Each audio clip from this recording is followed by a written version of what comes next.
El Estado ecuatoriano. Introducción a la historia del Ecuador. El Ecuador tiene 183 años como república constitucional, 204 años como Estado autónomo y 479 años como entidad territorial jurisdiccional.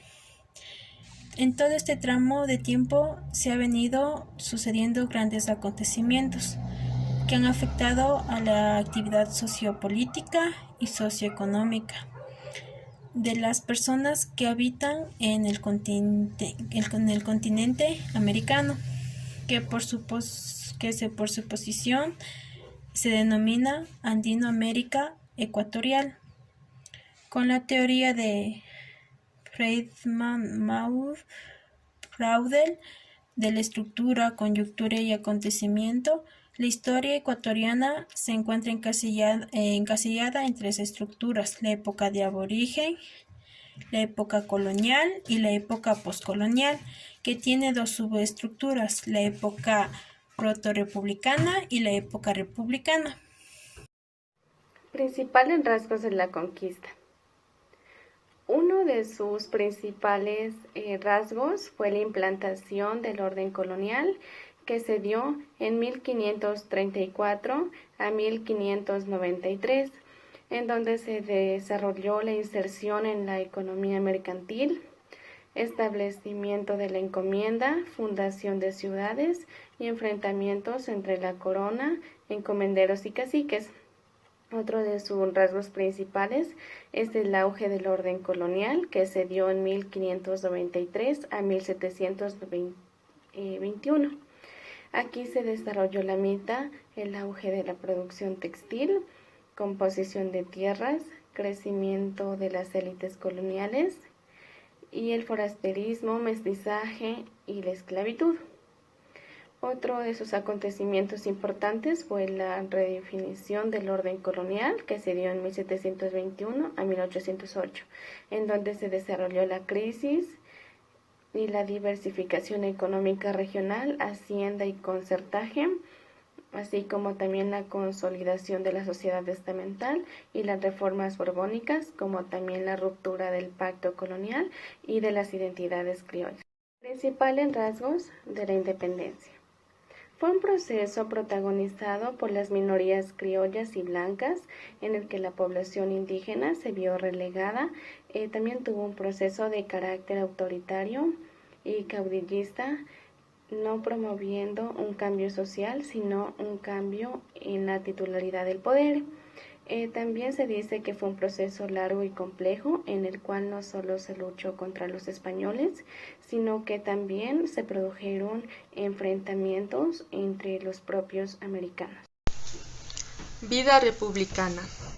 La República del Ecuador nació el 13 de mayo de 1830. Nuestra nación, en comparación a otras, es muy joven. Sin embargo, es vasta en hechos y acontecimientos históricos que han perfilado nuestra actual forma como nación. El periodo de la participación política de las élites comienza en el año de 1830 y termina en 1906. Pero hasta el año de 1895 el Ecuador era conducido por los criollos. Estos eran herederos de la primera generación que pereció en las guerras de independencia. Su ideología se sustentaba tanto en las creencias religiosas, o sea, el catolicismo, y el latifundio como forma de administrar sus riquezas materiales. Posteriormente, con el agotamiento del Estado liberal, se da el fin de la participación política de las élites y el dominio oligárquico terrateniente, dando paso a la participación política de las clases medias. Hitos políticos Estado-República. Para hablar sobre la historia política del Ecuador, hace falta más que un par de minutos, pero en este corto espacio se puede destacar que se formaron muchos partidos políticos y movimientos sociales. Algunos prevalecen hasta hoy en día y otros han desaparecido o se han disuelto. Les voy a hablar sobre la geografía humana, política y económica. La geografía humana radica en que los seres humanos siempre transforman o modifican el espacio geográfico en el cual se encuentran. Y estas transformaciones a su vez el reflejo de sus estructuras sociales y de todos los procesos que atraviesa, ya sean económicos, políticos o históricos. El estudio de esta clase geográfica se basa en el conocimiento de las condiciones económicas, sociales y políticas en donde el hombre actúa. Esto nos deja muy claro que la geografía humana abarca el resto de geografía, ya que es un subtema de la geografía humana, ya sea económica, política y, y histórica. La geografía de la población es una rama de la geografía humana y estudia todo lo referente a la población que habita en el paisaje geográfico. La geografía económica centrada en los patrones económicos y su historia, y especialmente la distribución de la tierra y de los factores económicos, sean materias primas, centros industriales, etc. La geografía cultural estudia el modo en que la cultura humana se vincula con su ubicación geográfica y cómo esta última determina sus patrones de intercambio.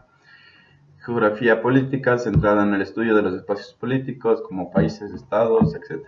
Geografía médica, que sería la última, que estudia la incidencia del emplazamiento geográfico en la salud de las poblaciones y en el modo particular en el que envejece.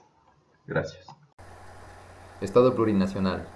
El Estado ecuatoriano se caracteriza por tener una sociedad diversa en la que las comunidades y pueblos conviven en armonía. Ecuador en la Constitución del 2008 se declara como un Estado plurinacional. Esto lo menciona en algunos artículos, entre ellos está el artículo 1, el artículo 6 y el artículo 257. Esta idea de plurinacionalismo inicia en los años 80 y se hace pública la propuesta de plurinacionalidad a través de la CONAIE. Esta idea se la posicionó como un proyecto político y en 1998 se declara al Ecuador como un Estado pluricultural y multiétnico. Y fue hasta la Constitución de 2008 cuando alcanza el reconocimiento de Estado plurinacional. Además del artículo 57 de la Constitución dota a las comunidades, pueblos y nacionalidades indígenas unos derechos colectivos. Además que en este mismo artículo, en el apartado 9, brinda de autoridad a las organizaciones en el sentido de que las comunidades pueden tener un representante para que éste ayude a conservar y desarrollar sus propias formas de convivencia y organización social. También la Constitución incluye a estas organizaciones para que participen en las decisiones y los planes y los proyectos de Estado. Además, el Estado no podrá tomar decisiones que perjudican a estas organizaciones o que violen sus derechos colectivos.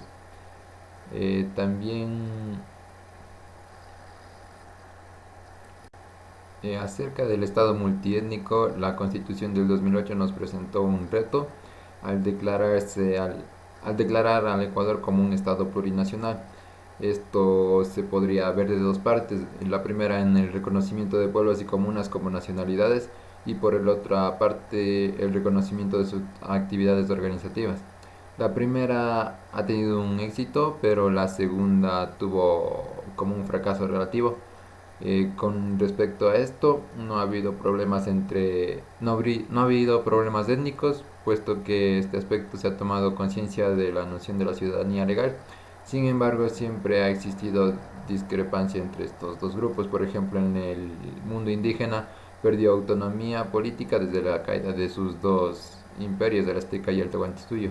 Eso es en la antigüedad, pero se ha podido rescatar sus organizaciones comunales y económicas. Además, por otro lado, podemos ver que la sociedad afroecuatoriana, más allá de una disputa por la autonomía política, se ha dedicado a buscar reconocimientos a sus aportes en la cultura nacional. En conclusión, podemos decir que el Estado ecuatoriano abarca varios pueblos y nacionalidades, las cuales conviven en armonía, y por este motivo se les denomina un Estado plurinacional y multiétnico. Conclusiones. Ecuador ha sufrido bastantes cambios desde que inició la invasión española hasta la actualidad, pasando por momentos de democratización para que el Estado sea libre, ocasionando tantos cambios en el ámbito económico, político y social. Gracias a los derechos y constituciones que se han establecido, Ecuador se ha caracterizado por ser un país plurinacional e intercultural, obteniendo todos los mismos derechos de las nacionalidades indígenas del Ecuador. A pesar de que Ecuador no tiene bastante territorio, es un país que tiene 4 regiones, que son la costa, la sierra, la Amazonía y la región insular, por lo que se han realizado estudios con la población, lo rural, lo urbano, la economía, la política, la cultura y la historia.